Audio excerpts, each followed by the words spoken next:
Hackney foghorn Ohara Davies appears to have rekindled his mojo after signing with Hall of Fame promoter Frank Warren earlier this year.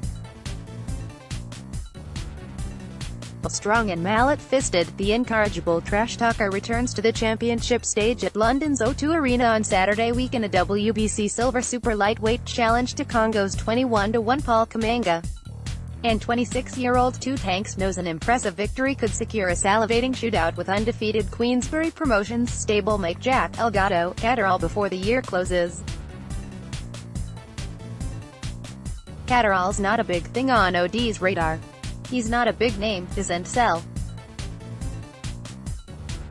My main focuses are getting my own back on my soul conqueror, Josh Taylor, and becoming world champion, claims the outspoken and uncompromising former gangbanger who has triumphed in 17 of 18 pro starts, with 13 often spectacular stoppage wins, since debuting in April 2014. But Frank and MTK, who promote and manage both, seem keen to make the fight happen and, provided I come through on June 23 and Jack comes through unscathed the following week in Belfast, it could be next for both of us. I'd certainly be ready for September. I'm very confident I'd win. He's not beaten anyone on my level and, other than Tyrone Nurse, has just disposed of bums, albeit in good fashion.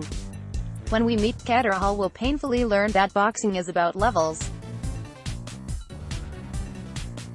I don't just talk trash, I know how to fight. A comprehensive victory over recent British champion Catterall would authenticate Davies as a worthy world title contender, and Ohara is adamant over which champion he is targeting.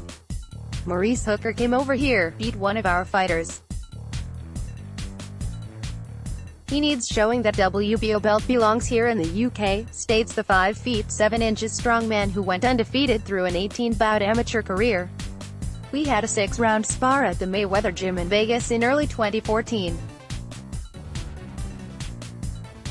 At the time Hooker was 12-0 and just about to debut on Showtime, while I was still amateur. At the end of the first round, he hit me so hard with a right cross that I nearly went down.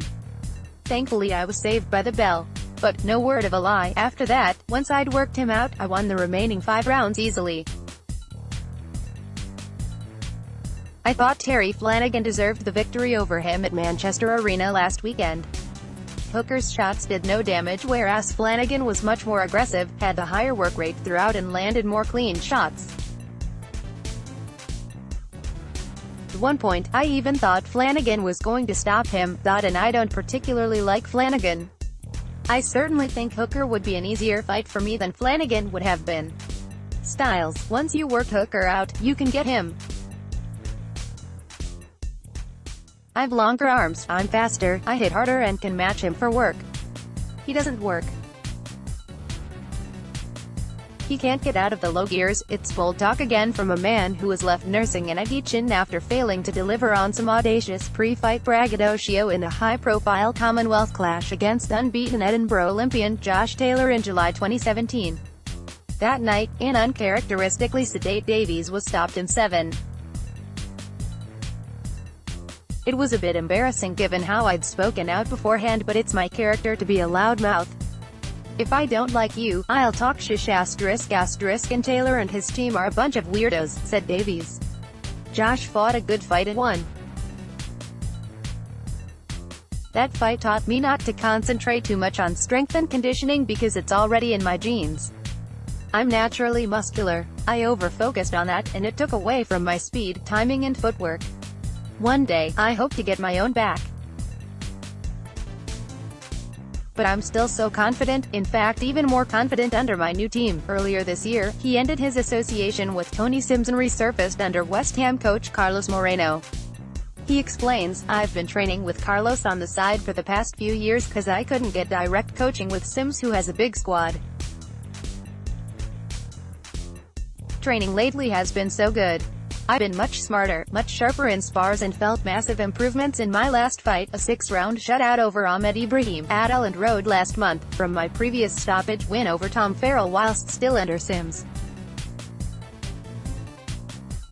That said, I'm glad the fight wasn't televised live because it allowed me to just shake off the rust and get used to my new team. There was no pressure to impress. "Now I'm ready to shine again." He promises BT and Box Nation subscribers and ticket-buying fans that he'll be back to his explosive best when he swaps leather with the 24-year-old Kamanga in Greenwich next weekend.